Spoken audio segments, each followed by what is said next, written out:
ఆ రోజు youth declaration అని పెట్టి ఏం చెప్పిందో ఒక్కసారి ఆ స్క్రీన్ మీద మీ పక్కన పెట్టిన స్క్రీన్ల మీద మీరు చూడాలని చెప్పి నేను కోరుతా ఉన్నా. We have released a detailed job calendar for 2 lakh government jobs in the first year of our government. 2 lakh सरकारी पूरा प्रयास करेंगे। भर्ती के लिए हर साल एक जॉब कैलेंडर बनाया जाएगा। बेरोजगार युवाओं के लिए हर महीने 4,000 रुपए बेरोजगारी भत्ता हम कह रहे हैं देंगे। शिक्षा प्राप्त कर रही 18 साल से ऊपर की लड़कियों को इलेक्ट्रिक स्कूटर मिलेगा। हाँ, ये मुझे भी पसंद है ये वाला। SC, ST, OBC, माइनॉरिटीज और EWS के जरूरतमंद बच्चों के लिए फीस का रीइंबर्समेंट किया जाएगा। అదే విధంగా విద్యా ఉపాధి అవకాశాలను మెరుగుపరిచేందుకు వాళ్ళ సమస్యల్ని వినేందుకు యూత్ కమిషన్ ఏర్పాటు చేయడం జరుగుతుంది।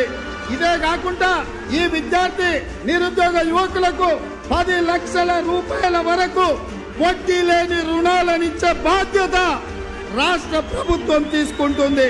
తెలంగాణ రాష్ట్ర ప్రభుత్వంలో రాయితీలు పొంది ఇతర రాష్ట్రాలకు సంబంధించిన ఉద్యోగాలు కల్పిస్తున్న పరిశ్రమలలో 75% స్థానిక నిరుద్యోగ యువకులకే ఉద్యోగ అవకాశాలు ఇచ్చే విధంగా చట్టాన్ని తీసుకొస్తాం।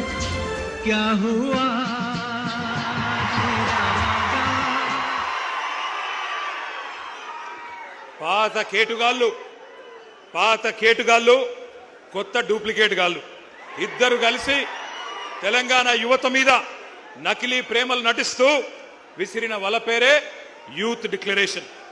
ఈ యూత్ డిక్లరేషన్ లో 24 హామీలు తెలంగాణ యువతకు కాంగ్రెస్ పార్టీ ఇచ్చింది। నేను అడుగుతా ఉన్నా, ఇక్కడికి వచ్చిన మా తమ్ముళ్లను మా చెల్లెలను, ఒక్కటన్నా నెరవేరిందా?